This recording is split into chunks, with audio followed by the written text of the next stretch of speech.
Welcome back जी। एक बार फिर मैं आप सबका खुशामदीद करता हूँ अपने यूट्यूब चैनल पर। पाकिस्तान ने फाइनली अनाउंस कर दिया, पाकिस्तान क्रिकेट बोर्ड ने जो है पाकिस्तान वर्सेस इंग्लैंड का जो टेस्ट मैचेस का जो शेड्यूल था, जो टेस्ट सीरीज होने वाली है, तो 2 मैचेस खेले जाएंगे मुल्तान में और एक पिंडी में। फाइनली ये भी अनाउंस हो गया, क्योंकि बहुत ज़्यादा स्पेकुलेशन थी इसके बारे में। स्टार्ट में स्पेकुलेशन आई कि शायद, जिस पर वीडियो भी की थी मैंने, कि शायद ये पाकिस्तान से बाहर होने लगा है। उसके बाद वेन्यूज़ को लेके मसले मसाइल थे, लेकिन फाइनली एक रिवाइज शेड्यूल अनाउंस किया गया। इससे पहले जो शेड्यूल अनाउंस किया गया था उसको चेंज किया गया, क्योंकि कुछ स्टेडियम्स हमारे अंडर कंस्ट्रक्शन है, वो जो अवेलेबल नहीं है रेनोवेशन के लिए वजह से, तो उसकी वजह से हमें ये चेंजेस करनी पड़ी। लेकिन अच्छी बात यह है कि फाइनली जो है ये शेड्यूल भी अनाउंस हो गया। उसके साथ ही पाकिस्तान ने अपना 15 रुकनी स्क्वाड भी जो है जारी किया है। अभी ये जो अनाउंसमेंट हुई है, इस पे क्लियरली लिखा गया है कि ये पहले टेस्ट के लिए जो है स्क्वाड जो सिलेक्ट हुआ है वो है ये। अब क्या हम ये एक्सपेक्ट कर सकते हैं कि ये सेकंड और थर्ड में ये 15 के स्क्वाड में चेंजेस हो सकते हैं? क्योंकि हमने देखा है कि दुनिया में एक पैटर्न ऐसा होता है कि होम टीम हमेशा, बिलखसूस हमने इंग्लैंड में भी देखा है ऐसा, और ऑस्ट्रेलिया वाले भी ऐसा करते हैं कि कभी 2 मैचेस के लिए, अगर 5 मैचेस की सीरीज है तो 2 के लिए अनाउंस करते हैं, फिर 3 के लिए। तो इस तरह मुख्तलिफ तरीके से वो स्क्वाड को अनाउंस करते हैं। होम टीम इस चीज़ का एडवांटेज उठाती है, क्योंकि होम टीम है और प्लेयर्स को बुला लेना और भेजना उनके लिए आसान होता है, तो वो ये चीज़ें एक्सपेरिमेंट होता रहता है। पाकिस्तान में ये पहली मरतबा देख रहा हूँ गालिबन, जितना मुझे मेरी मेमोरी सपोर्ट करते, तो शायद ये पहली बार ऐसा हो रहा है कि अभी सिर्फ एक टेस्ट के लिए अनाउंस किया है। बाय एंड लार्ज जो ये चीज़ अच्छी है कि बाय एंड लार्ज हमने देखा है कि कंसिस्टेंसी देखने को मिली है। कसाई बन के कराश तराश शुरू नहीं कर दी कि काट कूट के इसको बाहर भेज दो, उसको ये कर दो। ड्रामेटिक चेंजेस चल रही थी बातें इस तरह। मैंने आपको बताया था कि उस सारे ही जानी कैफियत में मैंने आपको बताया था कि बैकिंग प्लेयर्स को करेंगे, क्योंकि एक जो बंदा लेता है, सेंसिबल बंदा, किसी कोच की बात से या प्लेयर की बात से एक चीज़ समझ लेता है कि क्या सेंस है उनका। वो कंटिन्यूटी चाहते हैं और प्लेयर्स को सपोर्ट करना चाहते हैं, एक फेयर रन देना चाहते हैं। उसके बाद शायद चेंजेस करने, क्योंकि अगर चेंजेस ज़रूरी हो तो करनी भी चाहिए। लेकिन बाय एंड लार्ज हमने ये देखा है कि कंसिस्टेंसी देखने को मिली है। नुमान अली एक हैं शामिल किए गए हैं स्पिन डिपार्टमेंट को स्ट्रेंथन करने के लिए, और आमिर जमाल स्क्वाड में आ गए हैं। लास्ट टाइम वो इंजर्ड थे तो बात है। अब खुरम शहजाद क्योंकि फिट नहीं है, उनको बाहर किया गया, पहले टेस्ट में वो नहीं है। इसके अलावा अगर हम बात करें तो कामरान गुलाम को बाहर किया गया और हुरैरा स्क्वाड में है। अब कहीं ना कहीं मुझे ये चीज़ समझ आती है कि कामरान गुलाम की क्योंकि टीम है, वो अभी चैंपियंस कप में खेल रही है, अभी इन है, तो शायद चाहते थे कि वहाँ से वो वहाँ पर अपनी तवज्जो रखें, और हुरैरा को यहाँ रखा हुआ है। और क्योंकि मुझे लग रहा है अभी 11 वाले प्लान में दोनों शामिल नहीं है, और सिर्फ वहाँ से भी उनको उठा के यहाँ बाहर बैठाने से बेहतर ये था कि उन्होंने कहा कि वो वहाँ पर अपनी जो है मैचेस वहाँ पर उनके बकिया जो वहाँ खेलें, और हुरैरा को यहाँ लेके आए। शायद हो सकता है सेकंड और थर्ड में हमें कामरान गुलाम देखने को मिले, या और भी चेंजेस हो सकते हैं देखने को मिले। अब क्योंकि चैंपियंस कप जो है हमने देखा है कि वो अपने टूवर्ड्स एंड है, और वहाँ पर जो है क्वालिफायर स्टेज है, और जो है क्वालिफायर स्टेज बोल रहा हूँ मैं, प्ले ऑफ स्टेज है वहाँ पर। तो वहाँ पर भी 1 या 2 मैचेस बाकी रह गए हैं। तो जो वहाँ पर जो प्लेयर्स थे उनको वहाँ से रिलीव किया गया, जो टेस्ट स्क्वाड में थे, जो पहले टेस्ट के जो स्क्वाड में प्लेयर्स थे, बड़े बड़े प्लेयर्स जो वहाँ पर थे, बाबर, शाहीन, शान मसूद, रिजवान, इनको वहाँ से रिलीव किया गया, क्योंकि इनको एक रेस्ट का भी एक जो एस्पेक्ट है वो भी हो, ताकि कंटिन्यूसली क्रिकेट खेलते आ रहे हैं तो उनका वर्कलोड भी मैनेज किया जाए, और एक प्रेपरेशन के हवाले से भी था।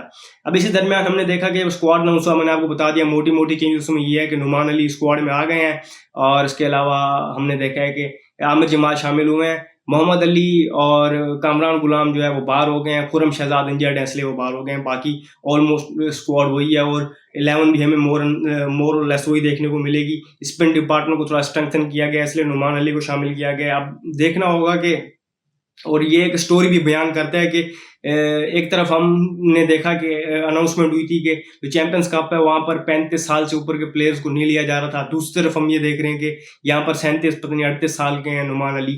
मैं एज वाइज और ये चीज़ बात नहीं करना चाह रहा, लेकिन एक स्टोरी बयान करना चाह रहा हूँ कि कितना हम रिसोर्सेज में पीछे हैं कि हमारे पास बैकअप स्पिनर मौजूद नहीं है।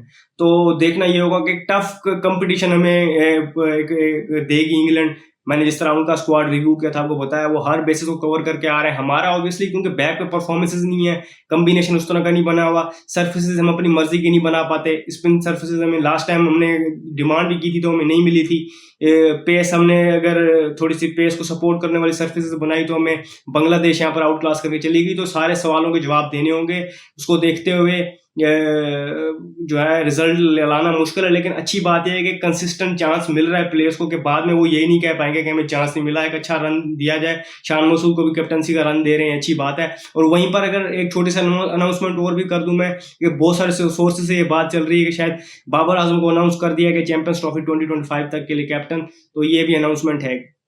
अच्छा, से हटकर एक और चीज ये हुई, एक दिन का कनेक्शन कैंप भी हुआ प्लेयर्स का। वहां पर हमने देखा कि दोनों जो कोचेज हैं, जो है टेस्ट मैच के भी और व्हाइट बॉल के भी जो कोचेज हैं वो थे, टीम मैनेजमेंट थी और उसके अलावा सपोर्ट स्टाफ सारा था, बड़े सीनियर प्लेयर्स जो थे वो बैठे, वहां पर चीजें डिस्कस हुई। और वहां पर मैंने सुना है कि बातें हुई हैं, खुल के बातें हुई हैं। प्लेयर्स की तरफ से ये आई है कि यार बार बार कैप्टनसी में चेंजेस, मैनेजमेंट में चेंजेस, ये जो है मसले खड़े करता है। वहीं पर मैनेजमेंट और जो स्पेशली गैरी कर्स्टन से एक चीज मंसूब की जा रही है, उन्होंने कहा था कि जो ये सारी चीजें होती हैं ये ओवरनाइट नहीं होती, एक कंटिन्यूस पॉलिसी है, जो बुरी पॉलिसी चलती है, जिसकी वजह से आपने देखा कि इस नहज पे क्रिकेट खड़ी हुई है। तो ये बेहतर भी ओवरनाइट नहीं होगी, आपको पॉलिसीज में कंसिस्टेंसी रखनी पड़ेगी, बैक करना पड़ेगा प्लेयर्स को, जो चीजें अवेलेबल है उनको देखना पड़ेगा, वर्कलोड भी देखना पड़ेगा, सारी चीजें देखनी पड़ेंगी। तो वहां पर ये डिस्कशन हुई। बाय एंड लार्ज जो अगर हम बात करें तो वहां पर एक चीज सामने आई अगेन के प्लेयर्स के अंदर जो खेलने में जब जो गए हैं लास्ट, अगर हम बात करें तो वहां पर यूनिटी नहीं थी। तो वो यूनिटी नहीं थी तो कौन टीम का डिसिप्लिन खराब कर रहा था? बड़ी बातें हुई थी सर्जरी वगैरह की, लेकिन हुआ कुछ भी नहीं, सिर्फ बातें महज सामने आई।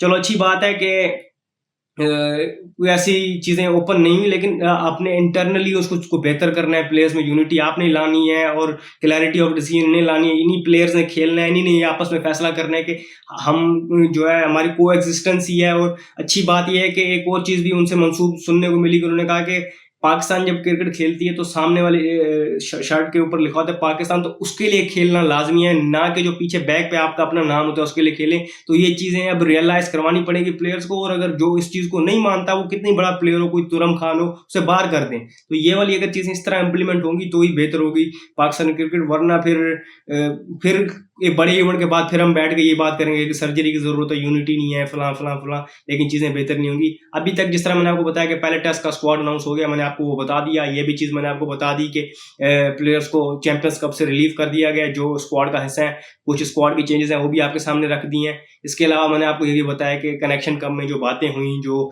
चीजें बाय एंड लार्ज सामने, मैंने आपको वो बताई। होप करते हैं कि पाकिस्तान अच्छा करे। वैसे टेस्ट मैच जिस तरह करीब आएगा तो उसको हम मजीद रिव्यू करेंगे, पिच वगैरह जब सामने हम देख लेंगे, कुछ चीजें हमें पता चलेंगी तो उसको भी हम डिस्कस करेंगे। इस वीडियो में फिलहाल इतना ही, मुझे दीजिए इजाजत, शुक्रिया, अल्लाह हाफ़िज़।